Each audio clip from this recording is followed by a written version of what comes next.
Americans are capable of achieving extraordinary things when they have the freedom and opportunity to do so. This is American Potential. And here's your host, Jeff Crank.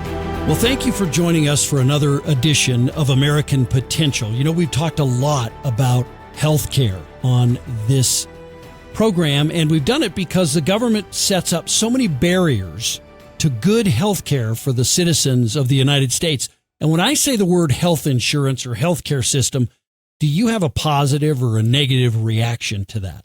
For some, insurance companies stand in between them and their doctor.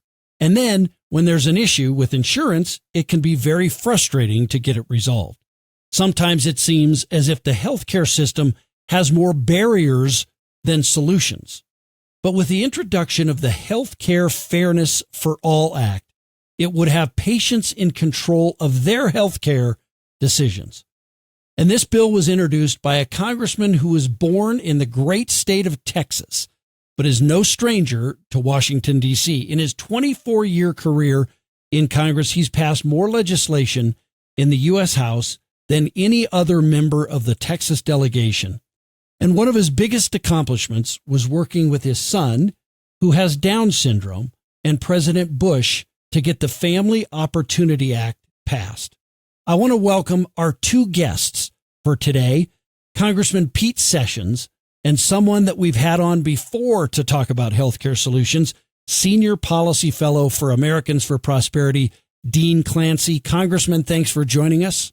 Thank you very much, and what an honor it is to be with Dean. Dean has spent a lot of time not only understanding this, but making sure we apply it to millions of Americans to make their life better. Well, and thank you, Dean, for being with us. Now, Congressman, what you probably don't know about Dean, and I want him to very briefly tell this story. He told it once before on the podcast.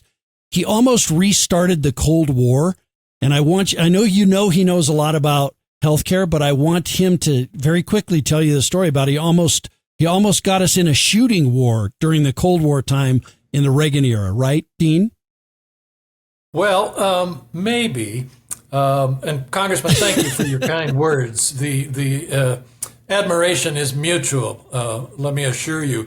But yes, when I was a young staffer in the Reagan White House in the late 80s, one of my jobs was to write thank you notes to people that the president had met with. And when he went to Germany and said, Mr. Gorbachev, tear down this wall, I got the job of writing thank you notes to about 37 high-ranking government officials in Germany. And we used standard boilerplate. I mean, I wrote the letter, but then at the end he would always say, God bless you. But with foreigners, he liked to do it in their language. And we had a little guidebook that told us how to say it in every language. So I just copied it, God bless you in German at the end of all those letters, and out they went. Turns out I had transposed two letters, and instead of saying God bless you, it said God burn you in German. So we started getting phone calls, but luckily, no shooting war. I just wanted to make sure all of our listeners understood that. No, I appreciate you telling that story, Dean. It's a great one. And Congressman, I wanted to ask you, your first campaign for Congress in the 1990s, you traveled around with a trailer. Tell us about that. Well, in fact, I did. We called it the Manure Tour. And the Manure Tour was my opposition to what might be called the Hillary healthcare plan. And that was a one-size-fits-all government takeover that you may know that Phil Gramm gave the famous quote, it'll be under my dead body that this will pass, over my dead body that this will pass. Right. Phil Gramm was a hero in Central Texas and this congressional district that I was running in. So we tried to follow up from what senior senator from Texas, Phil Gramm, said. And so we got a trailer filled with horse manure. And we said the only thing that stunk worse than that trailer was the Hillary Clinton healthcare plan. Well, thank you for doing that and highlighting how bad Hillary care would have been for America. Congressman, you have a lot of experience in the area of healthcare, and Would love to hear your personal experience with the healthcare system. I know we talked at the beginning, your son has Down syndrome. I know healthcare has been a real special issue that you have really worked on in your time in Congress. Tell us why it's important to you and the millions of Americans that rely on good quality healthcare. In fact, it has a lot to do with my upbringing. I had a little brother that passed away in 1964. Dr. Denton Cooley performed surgery on my little brother, Jonathan. He did not make it, but it was my first eye-opening experience to learning about doctors and healthcare and hospitals and how important it is to life itself. Yes, life or death also. Then I was in college. I have 13 fraternity brothers that are medical doctors. Today, my oldest son is a medical doctor in Austin at Dell Children's Hospital. But what got me started on all of this was my son's birth, a Down syndrome young man, and his need to make sure that we had good and better and appropriate health care. Years later, I found out when I went on Obamacare, as all members of Congress who accepted the employer-provided health care for the House of Representatives as members, we learned that not one children's hospital took Obamacare insurance, which is all our family had at that point. So everything was out of pocket if we went to a children's hospital. Children's hospitals, like any specialty hospital, specialize in children. Just a little hint about that. But because the reimbursement was so low on Obamacare, they would not take this. And this was true of so many facts and factors of what was called the Affordable Care Act.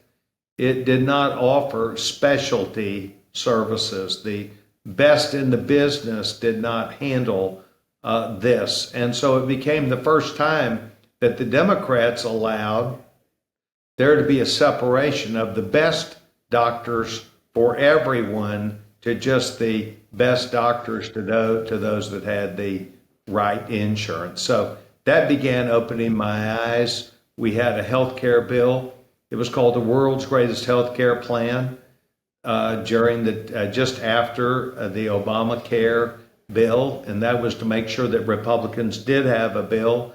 Now this new bill, H.R. 3129, the Health Care Fairness for All Act, I'm about to get that down, in fact, is that bill that would allow parity in the marketplace for people many times who are underinsured or have expensive health care coverage. It allows them to have the same parity or advantages that people who have tax help receive for employer-provided health care. Very important. This does not compete against Obamacare. It offers answers to the marketplace that our federal government spends hundreds of billions of dollars trying to handle with subsidies, not very effectively. Well, and I appreciate you doing that. Why did you feel it was important to introduce this bill now? Well, first of all, we won back the House. When you win back the House and have the majority, right, you stand a chance to have your bill not just be taken seriously, but it can become a point of real success for your party to show where your party is. In fact, this bill comes at a time when there is still uncertainty in the healthcare market. There are huge problems that wander across the states with surprise billing. It answers questions that modernize the healthcare system.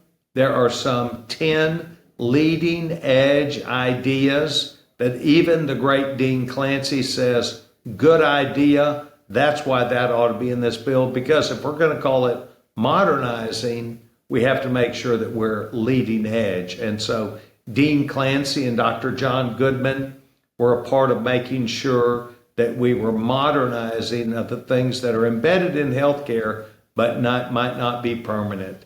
And so that's why we're trying to modernize and make this with parity for every single American taxpayer.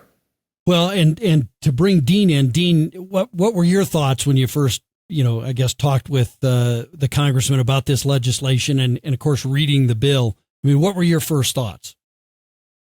Well, I was blown away because I've been following these issues now since 1993, Hillary Care. That was my first job on Capitol Hill, working on health care. And luckily, we were able to stop Hillary Care, but it, of course, came back in the form of Obamacare. And I've been following the issues all along. And so over time, I developed some ideas in my head of, well, what we've got to do to fix our healthcare system so it really does serve Americans. And this bill by Congressman Sessions does it. It's got everything that needs to be done in healthcare without taking away what people currently enjoy and like about our healthcare system. People criticize us for not having universal coverage. Well, we actually have pretty close to universal access. We got some serious problems. This bill fixes them and gets us even closer to universal access. It helps especially lower income workers, fast food restaurant employees, people who in today's system kind of fall through the cracks because supposedly they're offered an affordable health plan at work, but it's not really affordable for them. And they have no access to any other subsidy outside the workplace. But under this bill, they would have a personal portable subsidy for health insurance, and it's a generous subsidy. $4,000 for an adult, $2,000 for a child. So, for example, a family of four with two adults, that's $12,000 a year that the government would be saying, this is your money for your health care. You can spend it on insurance. You can spend it on out-of-pocket medical expenses. You're in charge. That's what blew me away about the bill, is this is the first bill that truly shifts power to patients and away from third parties like government bureaucracies and health insurance companies.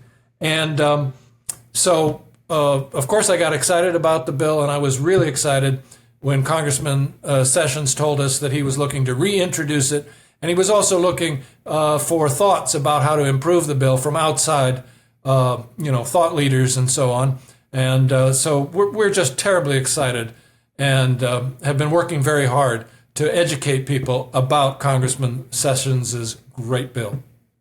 So we've talked a lot about, Dean, in the past, we've talked about the personal option, and maybe you could talk a little bit about the personal option, what that means, and how this bill fits into that personal option framework. Well, a personal option is our term at Americans for Prosperity for it's a vision and a campaign and a strategy to put the patient in charge of healthcare. When patients control the dollars, all the problems we see will begin to go away. You'll get price transparency, you'll get affordable prices, you'll get portable benefits. All kinds of problems are solved if the patient is in charge. This bill does that. There's three main things the personal option seeks to do. First, empower patients, not insurance companies. So, for example, with a personal health care credit like the one in the Sessions bill. Second, make sure everyone can save and pay for health care tax-free. Health savings accounts for all. Today, only about 1 in 10 Americans, as a practical matter, has access to a tax-free health savings account. Why not make that available for everybody? And here again, the bill does that. And then the third thing is remove barriers between patients and the medical professionals they trust.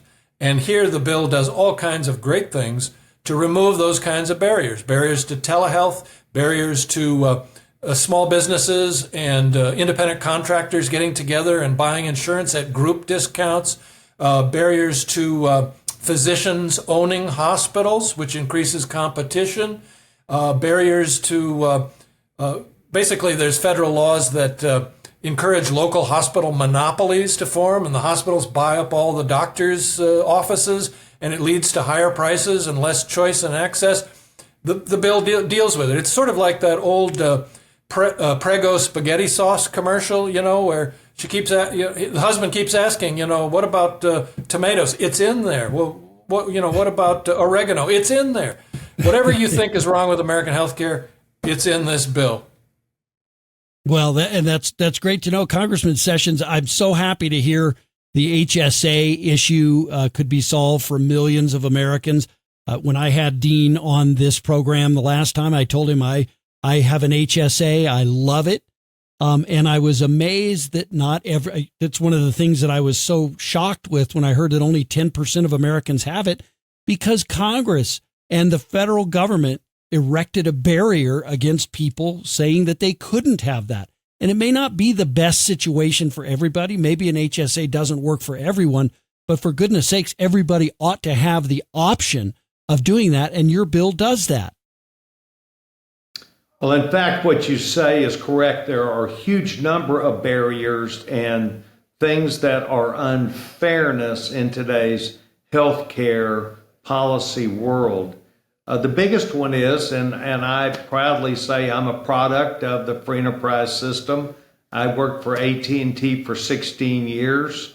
And during that period of time, I was able to have what's called employer-provided health care, which meant that my employer was able to provide that as a result of World War II era politics and policy, whereby my company was able to offer me health care that was on a group plan basis, whereby they were able to show their 70% of their contribution, which is about the average. 70% of the cost of the health care was paid for by my company. They wrote that off, or that was a business deduction. And then my 30% that I would pay would be what's called pre-tax.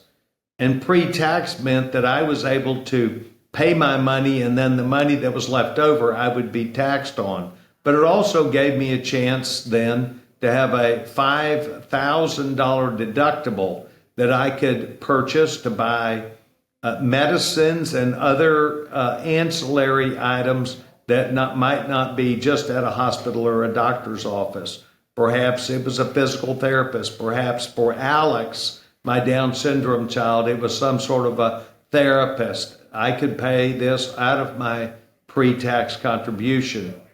The problem is, if you are not on employer-provided health care, you probably are, and forget Obamacare or Medicaid, those are different plans. If you probably had no health insurance, perhaps you were self-employed, perhaps you had another circumstance that did not offer you employer-provided health care, then you receive virtually no help. And so people who are in that way, maybe they're real estate agents, perhaps they're small business owners, they have to purchase health care that, in my case, I was in the 28% tax bracket. That meant I received a 28% advantage over these people. And so it allows them to have a tax credit, as Dean has said, $4,000 per adult, $2,000 per child up to age 18. Kaiser Permanente says today in California, the average family of four cost of health care is around $22,000.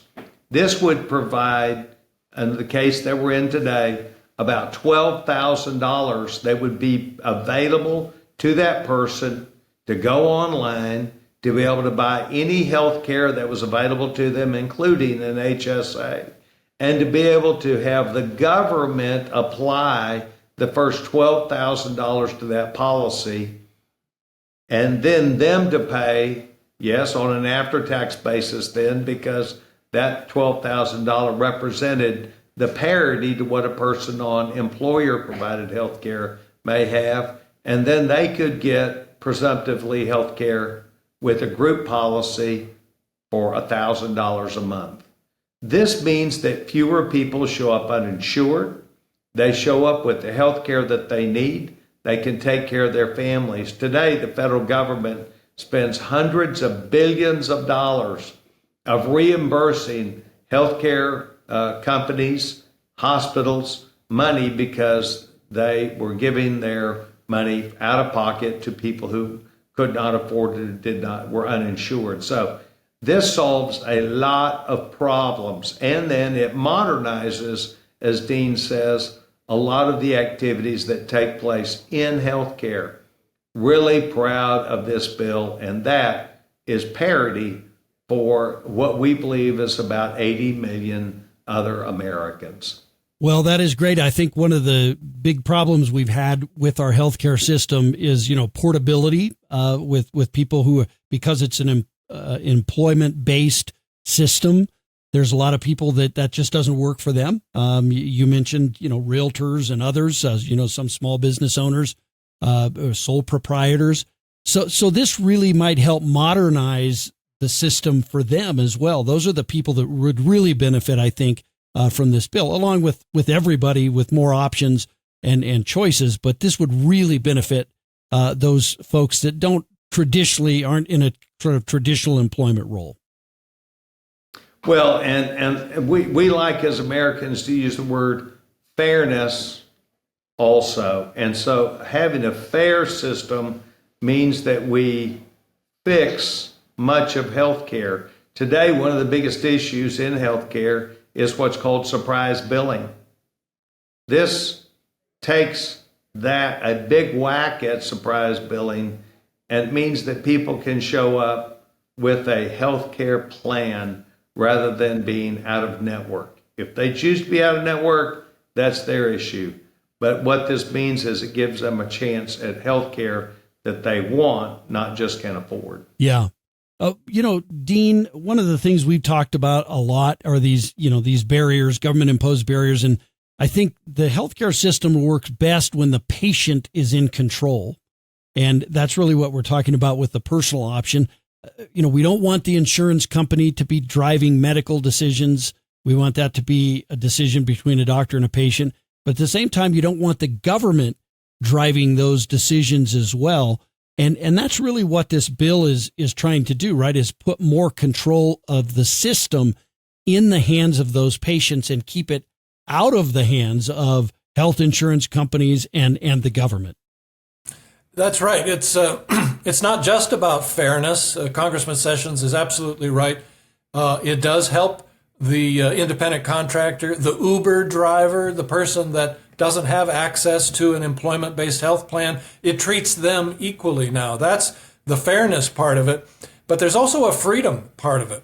It is a Freedom for Everyone Act as well, because now you as a patient won't have to deal with these narrow networks that the insurance companies set up where you can't get to the doctor or the excellent hospital that you want to get to because the insurance company won't pay for it. The incentives to do that go away. By the way, there's a wonderful provision in the bill, Jeff, called risk adjustment. It basically changes how individual insurance companies will price their products and get paid so that they will no longer have the incentive to only sign up healthy people and then try to avoid paying claims for them when they get sick. Instead, they'll actually have an incentive to try to sign up people with medical conditions because they'll get paid more money for doing that. That's called risk adjustment.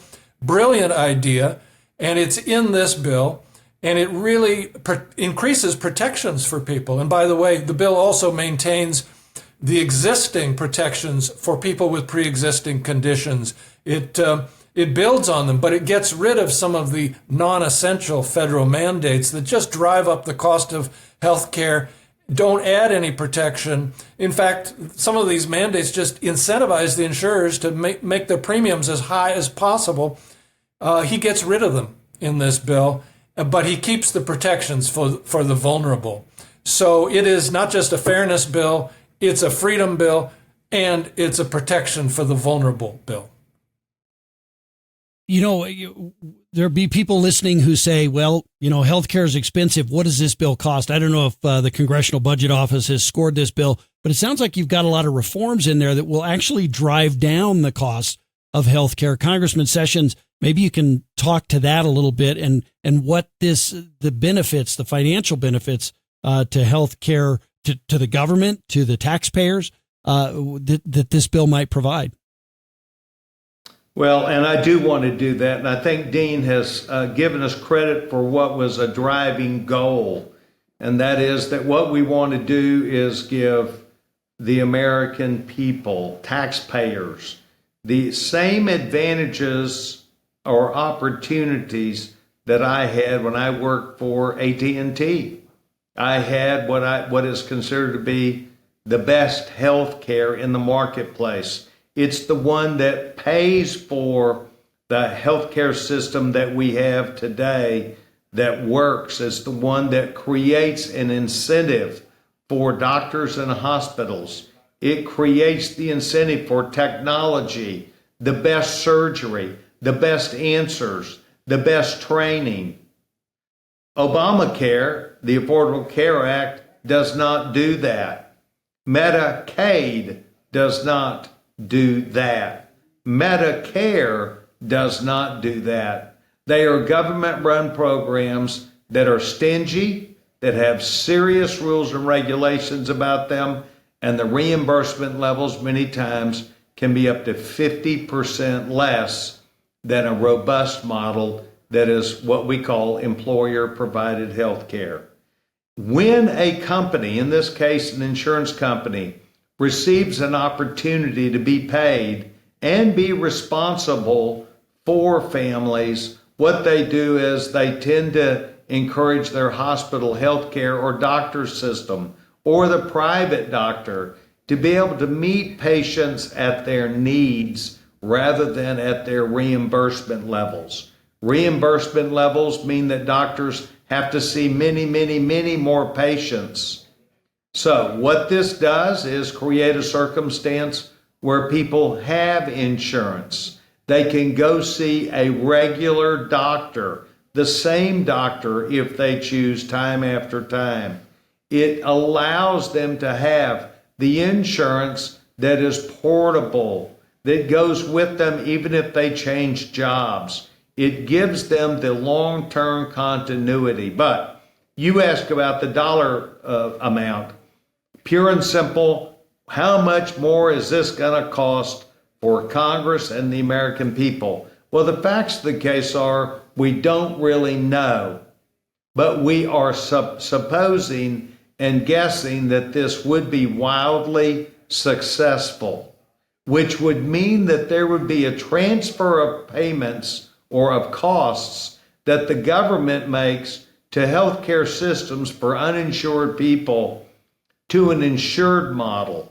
And that insured model over time will be not only less expensive, but more important to a family. It is better to have fewer arms and legs cut off that might come from diabetes. It is cheaper to avoid that $500,000 heart attack than it is to be healthy and to participate and help make payments rather than getting it what might be for free, only to have the system pay for it later. So it actually mirrors up a real American dream, and that is any person that's in our tax code that is an American citizen that pays taxes, because that's how you'll be getting this with the system that is the greatest healthcare system in the world, and that is what we have in America. So I think we can accomplish this. It will add could be up to 80 million people that today are underinsured or not insured at all, and give them that basis, a switching of money that the federal government make from paying for people who are uninsured to giving parity to people and making them champions of their own health care. Well, Congressman, yes, Jeff, can I jump in on that just a little bit? Sure. I agree with everything the Congressman said. I would add to it.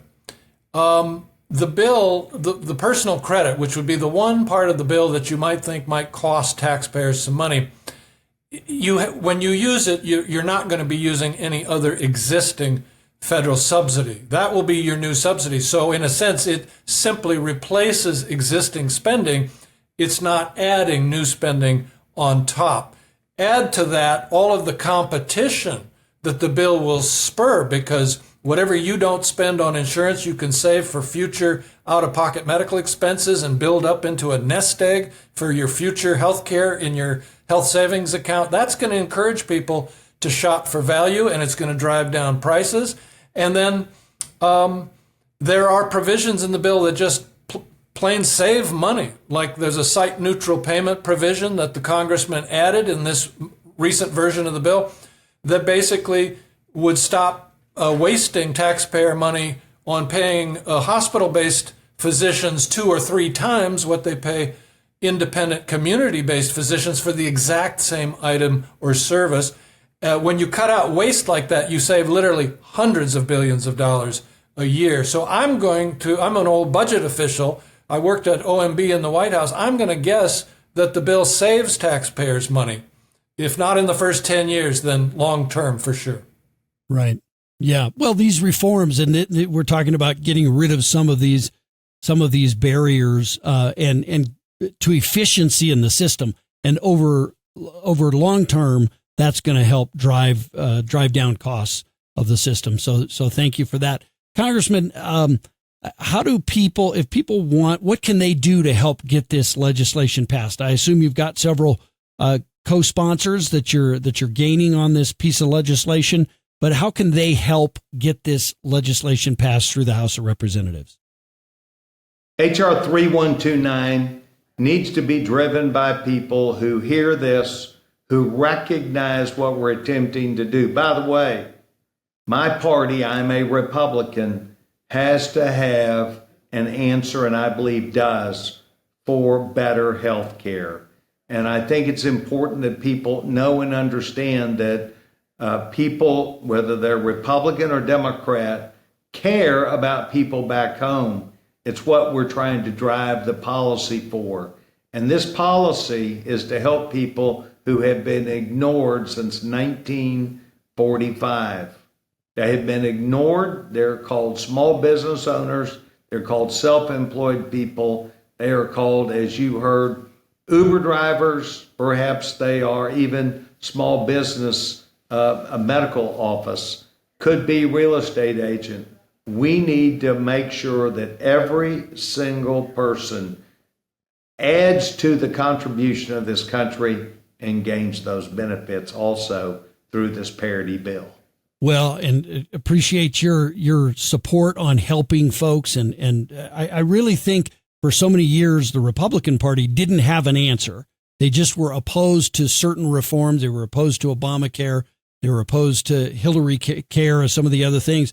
But there wasn't an answer that was out there. And I really think that particularly over the last few years, Americans for Prosperity coming out with this personal option idea, Dean, great credit goes to you for that and the framing of what a personal option could be.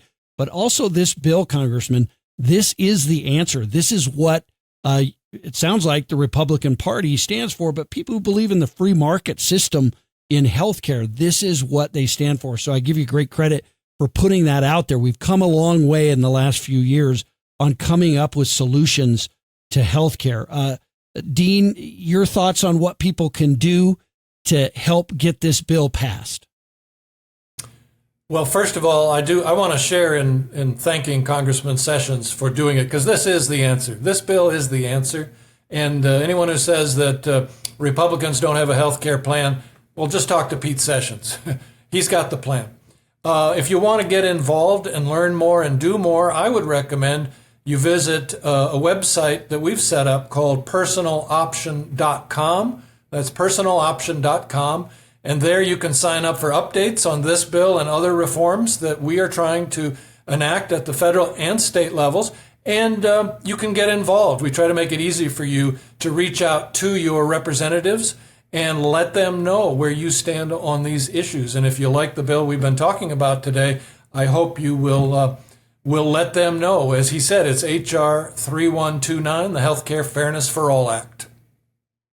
Yes. Thank you, Dean. Congressman, thank you so much for introducing this legislation, being a leader really in the House of Representatives on this issue.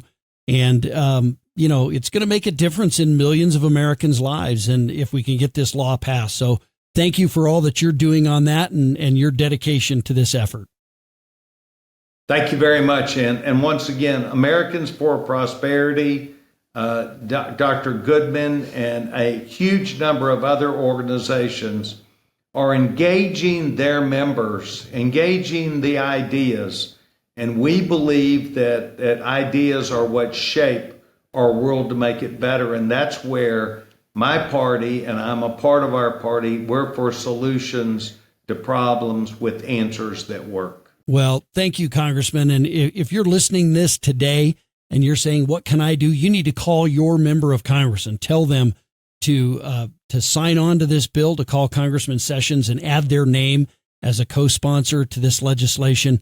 And let's change health care for the better to help affect millions of Americans who right now either have a hard time accessing health care or don't have very good access at all. So thank you for listening. Thank you again to Congressman Sessions and to Dean Clancy for their great work on this issue that impacts so many Americans. Thanks for listening to this edition of American Potential. Thank you for listening to American Potential. You may listen to more stories from Americans working every day to expand freedom and opportunity in their communities by visiting AmericanPotential.com.